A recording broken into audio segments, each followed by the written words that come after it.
It is a pleasure to be here today to welcome all of you to participate in our briefing session on enabling all hazard, all media emergency alerting, the Common Alerting Protocol, or CAP.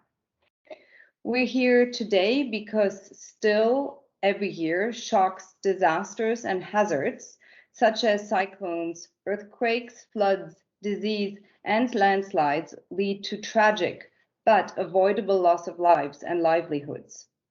With the impact of climate change and the increased risks of extreme weather and disasters, the public needs to have an even greater awareness of the hazard threats they face. At the same time, we can testify to the critical role that digital technologies play, not only to ensure continuity in our daily lives and work, but also for providing the right information in a timely manner to citizens around the world.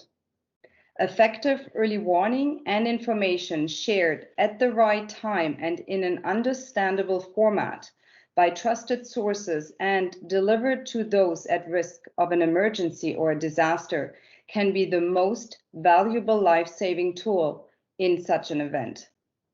In this context, we want to cover two main points during our briefing session today. First, we want to put a spotlight on the Common Alerting Protocol as the crucial enabling standard for all hazard, all media emergency alerting. And the second, we want to announce that IFRC, ITU, and WMO jointly launch and each endorse the call to action on emergency alerting to promote fuller utilization of CAP across the world and invite other international companies, international NGOs, and international organizations to also endorse this call to action.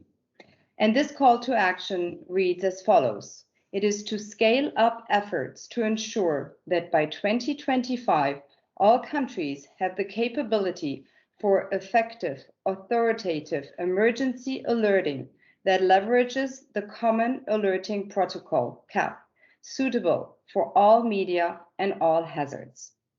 Now, before we get into some more detail on CAP and its benefits, and before I hand over to our speakers from the Senegal Media Service and the IFRC, please allow me to explain just a few of the meeting rules here. First of all, please note that this meeting will be recorded. Speaking is disabled due to the number of participants, so please put your questions into the chat. And then also please mention your affiliation when you post a comment. So with this, I would like to introduce our first speaker. This is Mr. Ousmane Ndiaye, the Director of the Meteorological Services, ANACIM, which is the Senegal Met and Civil Aviation Services. And Ousmane will provide us with a national perspective on the importance of CAP.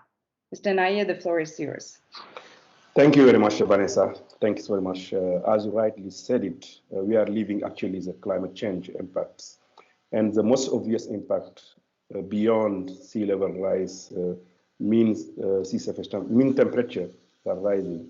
We have extreme event. We are getting more and more present. So we need to deal with that extreme event. And least developed countries will suffer more on those extreme events, flooding, drought, and you name it. And we need to develop a strategy to better adapt. And we think climate information services will be a better response to develop an early warning system. And WMO is assisting its state members, including Senegal, to better develop these climate information services. And actually, WMO has established a regional specialized meteorological center in Dakar, in Senegal. And we are assisting more than 50 countries, neighboring countries, helping them to better forecast those extreme events. And I will just tell you in a national perspective, one event that we had on September the 5th last year. It was a big flooding event where we have 7 people lost their life, unfortunately, and we have more than 102 houses that were destroyed and more than 6,000 disaster victims. So those things need to be handled, and they need to get the information, as you said, at the right time, the right information, and also we through the right channel.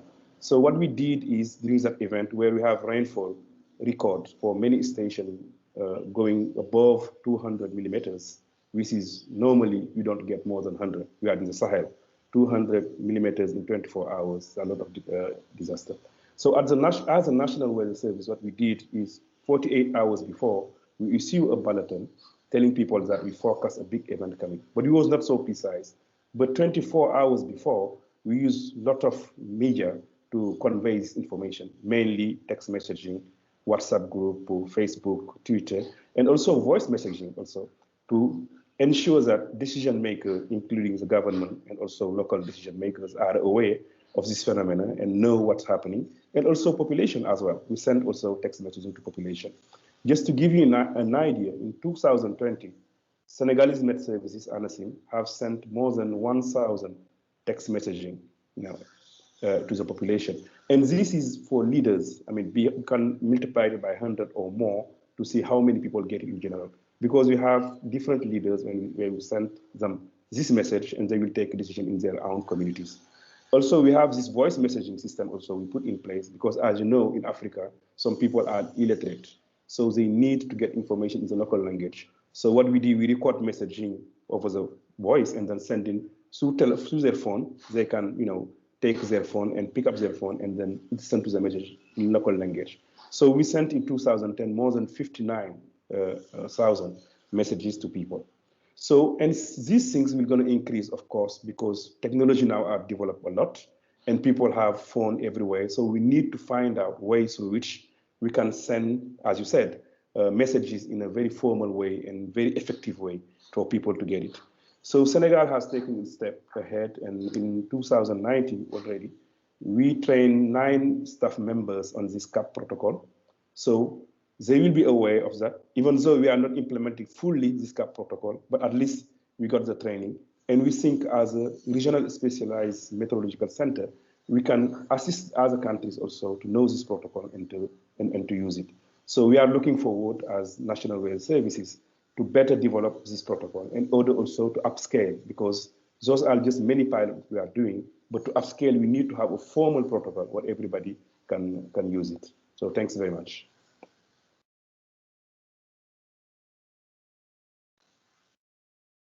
Sorry, I was muted. Thank you very much, Musman, for this, important insight, and also highlighting, the availability of different technologies today and how CAP can, leverage these, and also the fact that a lot of people cannot read or write, and even, this is how we can reach even more people at risk. And the efforts that Senegal has made in CAP, and hopefully, will fully implement CAP over the next few years. So we already heard CAP is an international standard and also an ITU recommendation used to communicate the key facts of an emergency. And these key facts include what is the emergency, where's the affected area, how soon do people need to act, and also how bad will the situation be, but also information such as how certain are the experts about the situation. This is also something that can be communicated, and very important, of course, what should people do? So CAP is a simple but general format for exchanging all hazard emergency alerts and public warnings. And just in terms, thank you very much. We see we have the map here, just to show you a little bit about the countries that are operational in terms of CAP. Other countries, a lot of countries in Africa, we see that are developing CAP, and but also a number of countries where we really don't know, and it is probable that, likely that CAP is not yet being implemented in these countries. And so what we see is that CAP is already used in most countries in the world, where it enables fast, reliable, and understandable emergency alerting.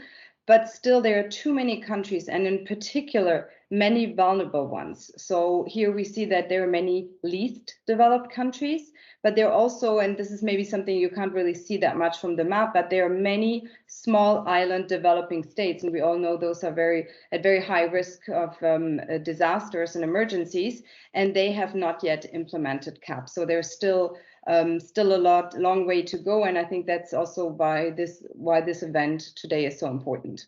So CAP is powerful because it can be used for any and all kinds of emergencies and hazard threats. CAP can be used over all kinds of networks, ranging from broadcast radio and television to email, apps, and social media. But CAP can also be used to control networked devices, for example, sirens or digital road signs, traffic controls, and bridge and tunnel gates, amongst others. So it's really very versatile. And it's a tragic fact that continuously throughout the world, emergencies and disasters lead to loss of lives and livelihood. But we know that these tragic losses can be reduced, and this is well demonstrated by public warning today that leverages amazing communication technology and international standards. And of course, a key standard in this context is CAP. So simply put, CAP enhances emergency alerting so that it can be more understandable, precise, reliable, secure, and fast. And we would now like to share with you the endorsement statements from the heads of the IFRC, from ITU, and from WMO.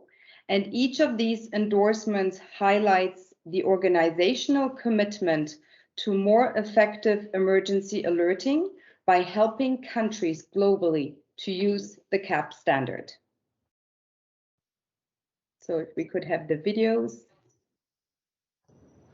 The IFRC is pleased to endorse the emergency alerting call to action as part of its long-standing ambitions to ensure early warning messages reach last-mile communities. With 192 member national societies, the IFRC network is present in hundreds of thousands of local communities, reaching more than 160 million people every year with life-saving and life-changing support. Through the Anticipation Hub, the Risk-Informed Early Action Partnership, and by expanding the use of the Common Alerting Protocol, the IFRC is helping to ensure that communities everywhere receive the most timely and effective emergency alerting possible and can thereby safeguard their lives and livelihoods.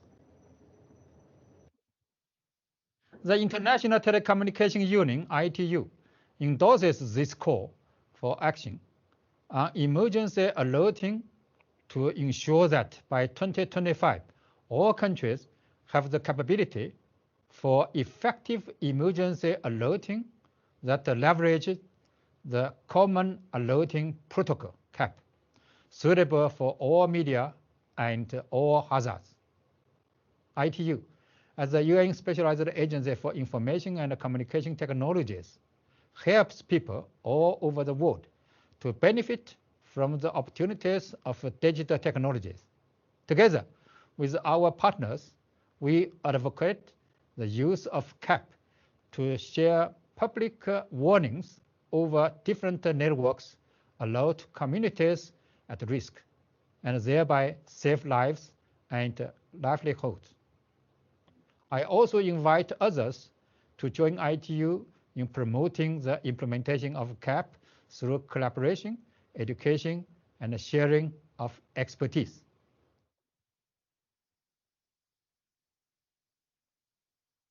Greetings from WMO. Since 2006, WMO has recognized CAP as the key standard for all hazards, all media public warning and alerting from authoritative sources. WMO strongly endorses its proven record of improved effectiveness and efficiency of official alerting systems. CAP is of special importance to WMO members, given that the national meteorological and hydrological services are involved in most hazard threat alerting within and among countries. Consequently, WMO members, national meteorological and hydrological services have led the world in adoption of the CAP. WMO is pleased to sign this emergency alerting call for action as part of its ongoing global multi-hazard alert system GMAS development and its collaboration with governmental, non-governmental and commercial organizations to achieve the broadest adoption of CAP worldwide. Thank you.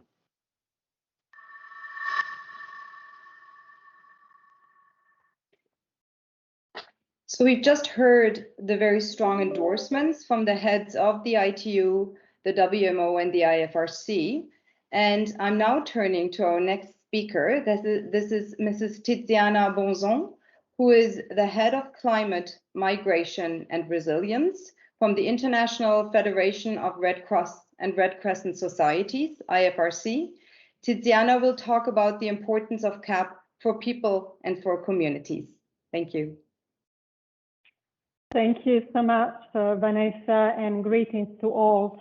Indeed, the perspective we want to share with all of you is the community perspective. We all know that disasters will continue to take place and risks of extreme weather events and more intense disasters are likely to further increase, impacting communities across the globe.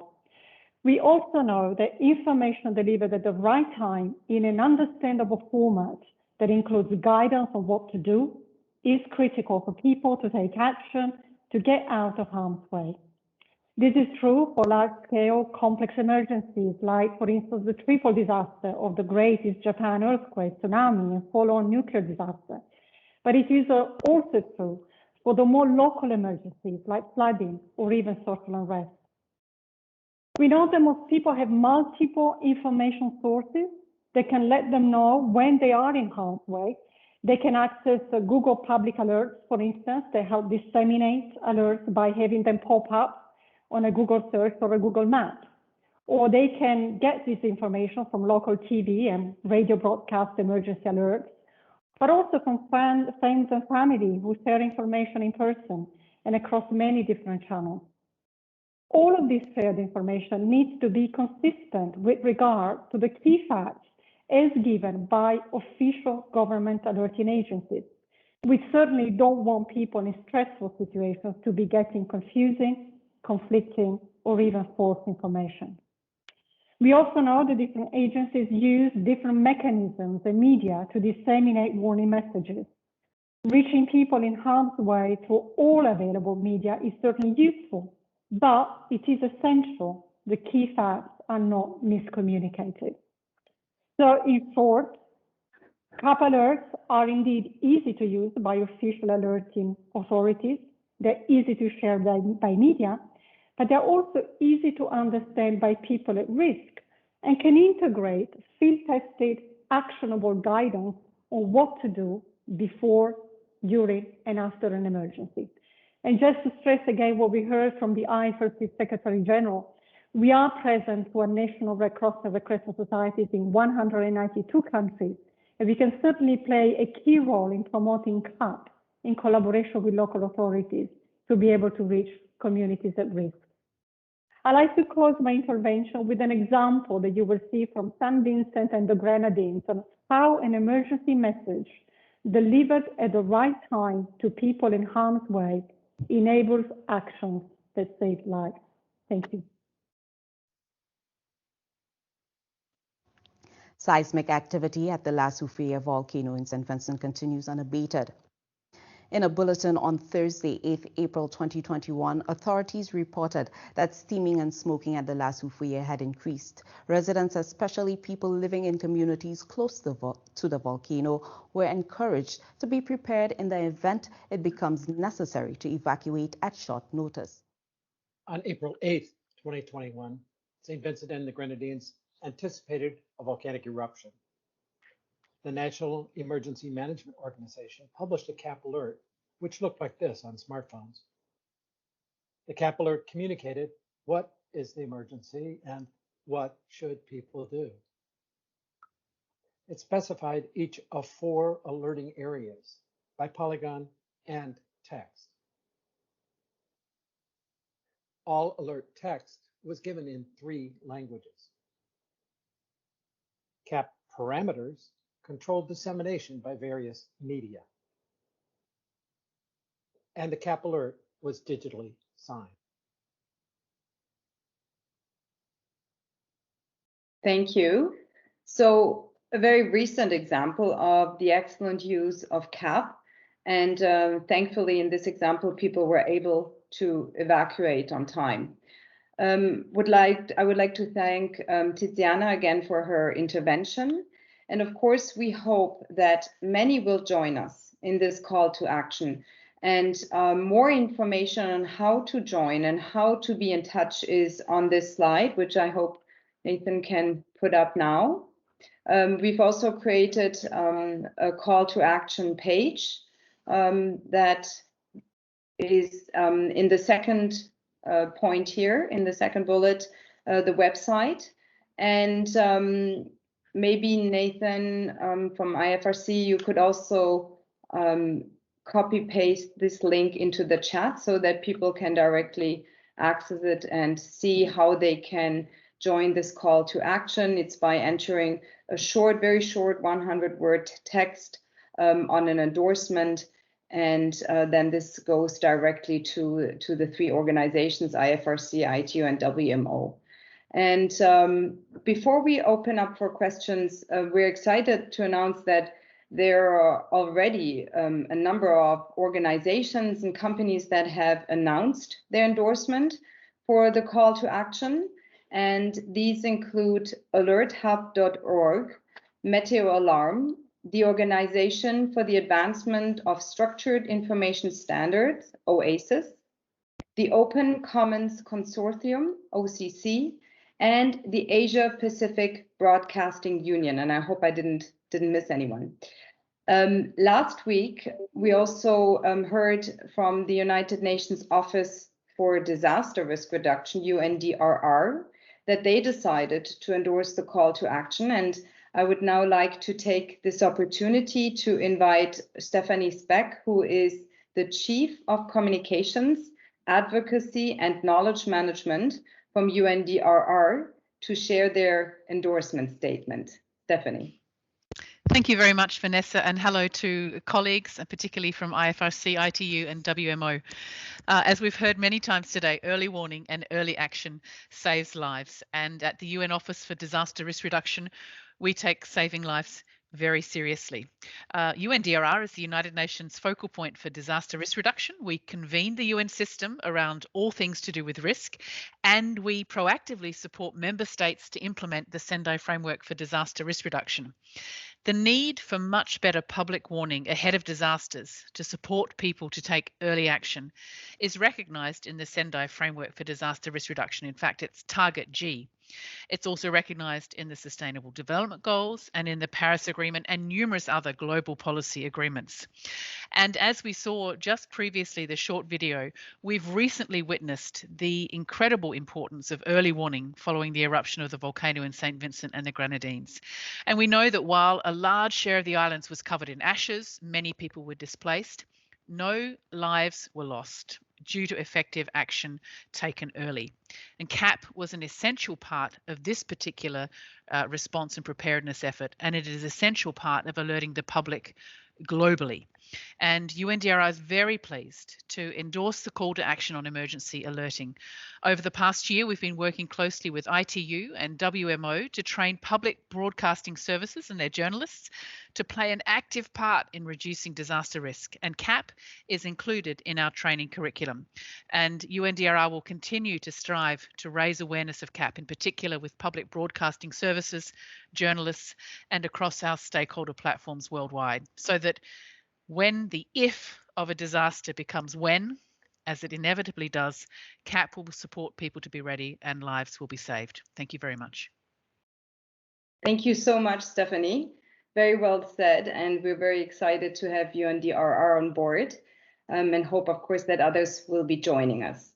So I'm looking at the time. We have a few minutes left for question and answers, and I already see a question from Rob Davis in the chat, and I'm going to read the question. It is, I would be interested in community engagement in early warning systems and the final mile or first mile link to communities on building and accepting the format of the CAP, please.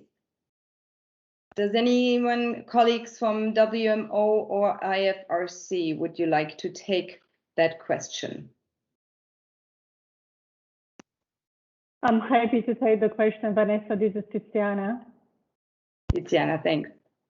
Please go ahead. I'll try to answer that because indeed this is what is most important for us. As I mentioned maybe in my introduction, it's very important that we're able to integrate into CAP alerts messages that communities can actually understand. So we leverage, for instance, something that we call the PAPED, the Public Awareness and Public Education messages that can actually reach communities in the language and in a format that they can understand. We can also connect, for instance, CAP allows us to easily connect to all digital systems. We can also enable national alerts to reach communities more easily by exactly our presence in the communities. And we know that a lot more needs to be done when it comes to this. I hope it answers the question. Thank you. Great, thank you very much. There's another question here. Could you clarify how cooperation with mobile phone companies, for example, happens? Is it through a designated government authority? Is it established already in all operational CAP countries? So I think the answer is no, it's not part or operational already. And this is something that will have to happen at the national level. And this is also why, for example, here at the international level, we have ITU representing the information and communication technology sector and also companies. We have the meteorological organizations, and we have the IFRC. So we're at the international level, we get together, but this is something that will also have to happen at the national level. So the meteorological agencies need to work together with, for example, the ministries, the regulators of information and communication technologies to make sure that the CAP alerts are distributed over the different networks. I'm looking at Elliot to see if he wants to add anything to this, or because he has a lot of experience from within countries. No. Oh, sorry. I'm not sure if you can be unmuted. Nathan, can you unmute Elliot? Otherwise, he seems to be saying that it's okay. Okay, then I just have actually just one more message from Jonathan Porter, who's chief meteorologist from AccuWeather. And I think this is just a nice message of support. We proudly partner with dozens of national meteorological and hydrological services agencies around the world to deliver their official public warnings to people in harm's way through our widely used AccuWeather app and website. And in many cases, CAP messages are a key part of this distribution chain. We are very pleased to support greater use of the CAP format and look forward to continuing to work with all of you to advance the usage of CAP globally. It's so exciting to see so many people working together around the world to have a positive impact on people. Thank you all. Very encouraging message. Thank you for that, Jonathan. I think with this, we have actually covered all the questions. I hope I didn't miss any. If we did, we promise we will get back to you. You also know this session was recorded and will be available. Also, just to wrap up, I think we've seen not only great examples of why CAP is so important, but also the great progress that has already been made in different countries. And of course, again, we're hoping that many will join us for this call to action and that we will get a lot of endorsement statements over the next few weeks and months. And with this, I would like to end this session and thank everyone, especially Tiziana and Usman, for their interventions and all our colleagues from WMO and IFRC. Thank you very much.